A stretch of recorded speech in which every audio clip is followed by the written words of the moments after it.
Broadcasting live from the Business RadioX studios in Atlanta, Georgia, it's time for Learning Insights, brought to you by Training Pros. When you have more projects than people, Training Pros can provide you with the right L&D consultant to start your project with confidence. Now, here's your host. Lee Cantor here, another episode of Learning Insights, and this is going to be a good one. But before we get started, it's important to recognize our sponsor, Training Pros. Without them, we couldn't be sharing these important stories. Today on Learning Insights, we have Adam Enbar with Flatiron School. Welcome. Thanks for having me, Lee. Well, I'm excited to learn what you're up to. Tell us about Flatiron School. How are you serving folks? So we're a technical training provider. We train in modern technology skills and have courses for both consumers and companies. So on the consumer standpoint, we provide training that leads directly into jobs. It's really intensive, fast, and efficient training. So we cover 4 disciplines: software engineering, cybersecurity, data science, and product design. People come to our courses. They range anywhere from 3 months to 10 plus months if they do them part-time. But at the end of those courses, we prepare them for a job in the field, and they often come in with absolutely no background. We've been very successful with that, extremely high graduate placement rates at every company you've ever heard of. And then we also work with companies and universities ranging from BlackRock and Chevron to Harvard, Yale, and Cambridge to create programs for their students or their employees to advance in their careers. Now, this type of training is super intense. It's not for everybody, and it's something that it's offered to anybody, but it takes a certain kind of skill level, commitment, and dedication to kind of accomplish this, right? This isn't a casual, fun time learning experience. This is hard information, and it's difficult for people to kind of get through. But if you get through it, there's a big pot of gold at the end of the rainbow. Good job, Lee. You actually got that right, and most people don't. It requires a huge amount of dedication and perseverance. And yes, there is a pot of gold. Most people that aren't, too tech savvy or in the tech world actually take it beyond that. They think you kind of have to be born in the matrix or have a degree in math or something like that, or computer science in order to be a software engineer or a cyber analyst or get a job in tech. But the reality is that, even though we've been brought up to think that way, these are really creative jobs. You can be a software engineer working in the NFL if you're into sports, or be a data scientist at Spotify if you're interested in music. So technology has pervaded every single industry, and no matter what your passion is, you can apply these skills to that in creative ways. And so the people that tend to be most successful actually come from really creative backgrounds. And what you said is exactly spot on. It can be very lucrative, but the one common thread is you got to be really committed to working hard and, treating it like a craft. Now, the courses that you're kind of helping people develop in software engineering, data science, cybersecurity, product design, those all have kind of unemployment rates of negative, right? Like the people that leave those jobs go to other jobs. It's not like there's a big pool of people, unemployed software engineers just going, wow, I wish someone would call. Like these people are high demand. Why do you think so many people kind of self-select out and don't pursue this path, even though there's so much opportunity here? Is it because there is not a curriculum, maybe prior to yours, that really kind of engages these people at a younger age to get them thinking that they can do this? So there's a couple of reasons. One of them is definitely that. So we are the oldest operating school of our kind. We're often referred to as a coding boot camp. So we were founded in 2012. So this is a whole new industry. They don't teach this stuff in college. They don't teach, we aren't exposed to it in high school. So people don't really think of a career in software engineering until they're out in the working world and see what it's really like. Before that, again, there's the stereotype of, being, sitting, wearing a hoodie, sitting in your basement late at night, all alone. And that's what people think careers like coding feel like, but the reality is they're team sports. They're super collaborative, super creative, but you don't get exposed to that when you're in high school or in college. Only when you're out in the working world do you see it and realize, whoa, this is really cool. It's really creative. You can make a lot of money. Why didn't I consider this sooner? So that's definitely one reason. The other thing is that it's just all being invented right now. So, when we were founded, the iPhone was just a few years old. Like the App Store only came out in 2009, right? That's not that long ago. So colleges haven't had time to catch up. They move kind of slow. And then even if you want to go back to college and study something like app development, it's going to cost you a fortune. At Flatiron School, we give people the skills they need to get right into those jobs in as little as 3 months. And that's because we don't focus on the theory and require all these extra things. It's referred to as a boot camp for a reason. It's a really intense course focused on nothing but the skills you need to get a job and then build a career. So let's talk a little bit about that Live and Flex curriculum you've designed. Yeah, so, we, before COVID, we had two main formats. We had our on-campus programs and our online programs. And obviously for the past year or so, it's been all online. And we kind of took a step back and said, why are we dividing it by campus and online? The division used to be, hey, if you want to do this really intensely and full time, you come to campus. And if you want to do it part-time over the course of, a year instead of 3 months, maybe you'll do it online. And we said, over COVID with remote work, we realized, well, maybe there are people that want to do it really intensely full-time from home. And maybe there are people that want to do it part-time, but come into a space and meet a community every once in a while.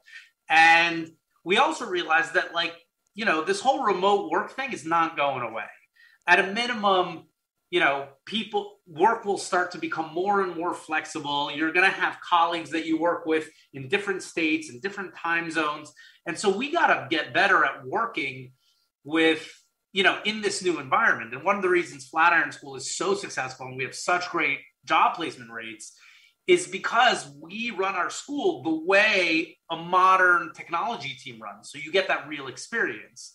And so we completely redesigned our programs to essentially mirror the new way of work, so that when you're enrolling one of these programs now, it's like getting a job at a company today where, maybe you're in the office a couple of days a week, maybe you're at home a couple of days a week. Even if you come into the office, maybe half your team is there and the other half is on Zoom, and you got to be able to work in teams in a distributed way on different schedules. So it's really great that we're getting that flexibility into the workforce. And it's one of the big reasons more and more people are getting into tech, because you get that flexibility.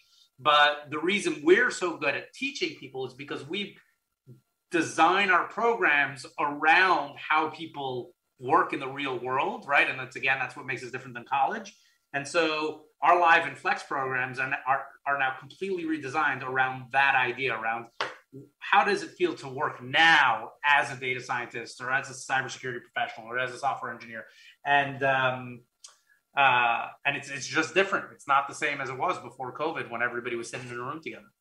So now how do the students kind of behave differently in person versus remote? Like, do you have to do different things to keep them compliant and engaged? Do you have to do different things to support them when they're struggling? Yeah, for sure. I mean, we have,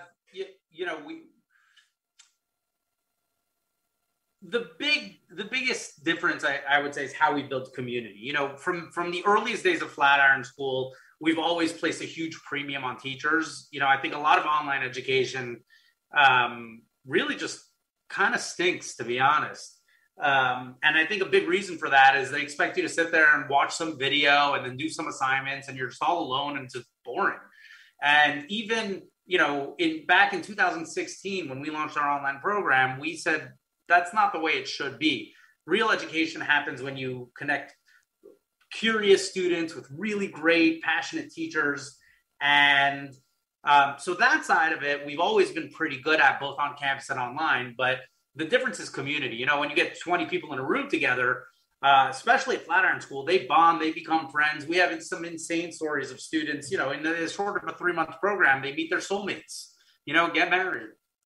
There's just some magic that happens when you're in person, and online is definitely not a substitute for that yet. So we work a lot harder to build community and make sure that when our students are enrolling in programs where they're taking a lot of the courses of the education remotely or in a distributed way, that they still feel really deeply connected to their cohorts, that they can make friends, that they feel really connected to their instructors. And then hopefully, even if they're doing the vast majority of the program online, that they can, be in a position to stop by the campus and meet people in person. So that's the big area of focus is community. And it's something that, if you speak to Flatiron School alumni, is one of the things that they value the most is that, it's almost like a new family that they have once they graduate. Now, you mentioned that this is a relatively new kind of concept of doing this kind of boot camp of these specific skills that you're teaching.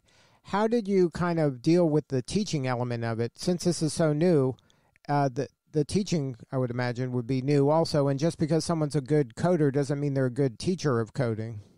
Yeah, that's 100% true. I mean, from the earliest days, hiring great teachers has always been the toughest challenge, especially since, the technology is evolving in real time. We had to write all of our own curriculum because there was no curriculum for this stuff. I remember the day Apple announced their new programming language, Swift. We just had to we were literally watching the live stream of them announcing it. And then we said, all right, time to get to work. Let's rewrite the whole curriculum because there's nothing else out there. No one else teaches it. So, the answer is that if you find really passionate, motivated teachers, as far as I'm concerned, they are magicians. They can make amazing things happen. And I like to say that I'd rather hire a great teacher and then teach them how to code than hire some engineer and expect them to be able to teach, because teachers are,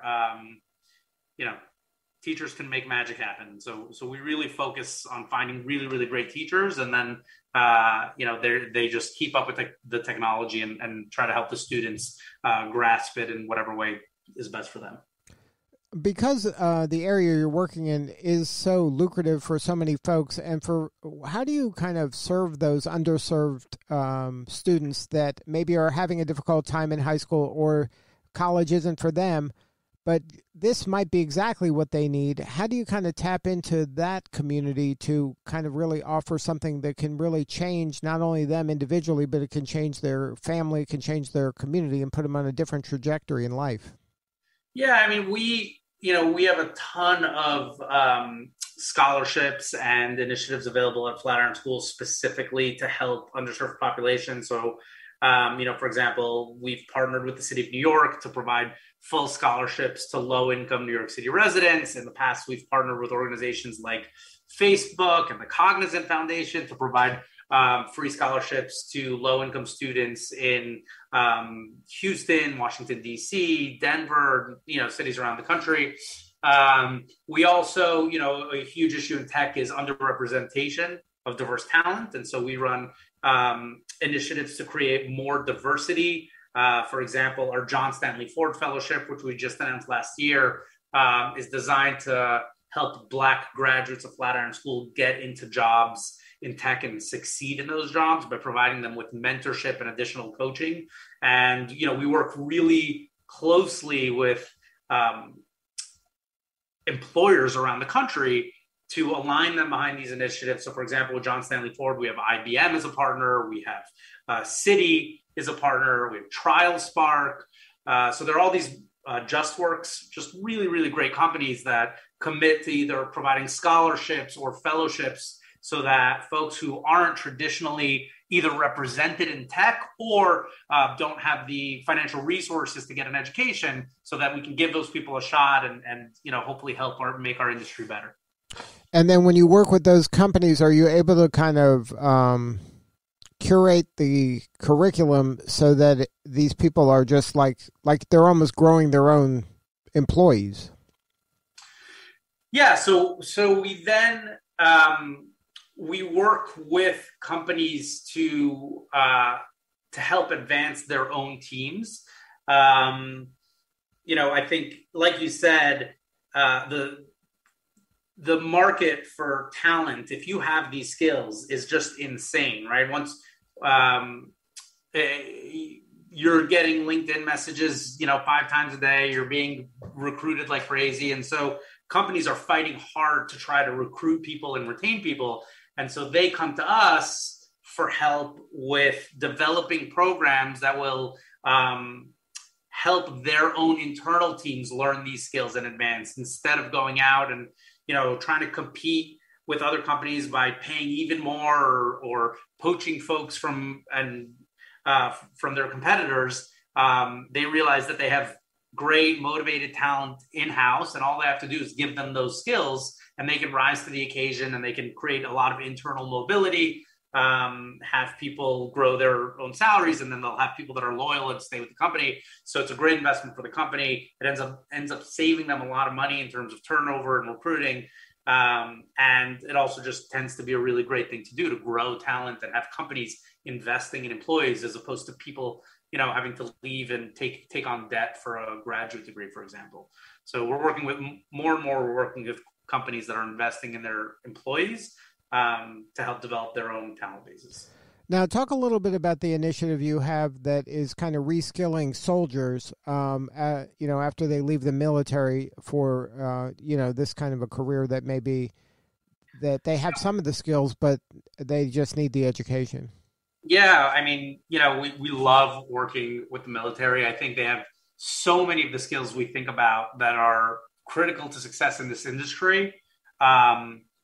Beyond just pure technology, right? They have experience working in teams, being leaders, working hard, being disciplined, et cetera. And so they tend to do really, really great in these fields. And then obviously in cybersecurity, they tend to have security clearances, which is a huge leg up in the job market. And so we work with the military in a bunch of different ways. Recently, we announced a partnership with the U.S. military and VMware, to train actually active military soldiers, to provide the U.S. military with folks that are more technically competent to do their jobs. We also have programs we have a program in Denver where we take military veterans straight off the base right after their release, and provide them with training in cybersecurity and place them into jobs with our employer partners. So that's a population that we love working with, and tends to do really well with Flatiron School, because a lot of people don't know this, but military veterans tend to have one of the highest dropout rates of a traditional 4-year degree. It just doesn't work for them. It's a system that was designed for some people, right? What college is like, but after spending years and years in the military, post-deployment, a lot of folks don't necessarily want to spend 4 years on a campus and go to frat parties. They want to get to work. And so our program works really, really well for folks in the military. So what do you need more of? How can we help you? How can you help us? Yeah. We're doing great. We, our mission is to just continue providing more and more education to help people pursue careers that they can be passionate about and they can find meaning in. Ultimately we, like you said, employers are lining up to hire folks. And so ultimately we just want to kind of keep doing what we're doing, keep providing our service. And, if there's anyone, looking for some training, looking for a job, send them my way. But also you're looking for corporations that would like to maybe upskill their own people, and that you can partner with them to help them kind of grow their own talent, that will have a loyal employee, that maybe have them kind of grow into a role and, really thrive and fill a need for that corporation, a very righteous circle there. Back in the day, even when computers were invented, but for a really long time in America, companies would invest in people, right? You could hire somebody even straight out of high school and they'd invest in entry-level talent. People would grow in their careers and they would stay a lot longer in their roles. And, companies lament the fact that today everyone seems to be job hopping and nobody has any loyalty. Well, a lot of that has to do with the fact that companies don't have loyalty to their employees, right? And if companies want to build cultures where people care about the company and want to build real careers there and stay for a long time, they need to show their employees that they're willing to invest in them, invest in their training, invest in education. And, when we work with companies that are doing that, they see a huge ROI because they don't have to go out and just, compete with every other company out there to hire the same small number of people. They're just growing talent from within, and they're investing in people that they already know are great workers, care about the company, are a good culture fit, and they're just helping them advance in their careers. It's cheaper to train them than to, turn them over and hire somebody new, and they're going to stay a lot longer, and you already know they're great employees. Well, so we're always looking for more forward-thinking companies that want to partner with us like that, and we look to get into really long relationships with our partners so that we can help them really think about their workforce in that kind of a strategic way. Now, if somebody wants to learn more, have a more substantive conversation with you or somebody on the team, what's the website? Our website is flatironschool.com. I'm Adam at flatironschool.com. They can email me directly. It's not too tough. We're really friendly. All right. Well, Adam, thank you so much for sharing your story today. You're doing important work, and we appreciate you. Well, thanks for having me, Lee. All right. This is Lee Cantor. We'll see you all next time on Learning Insights Radio. Thank you for listening. For more information about Training Pros, visit their website at training-pros.com.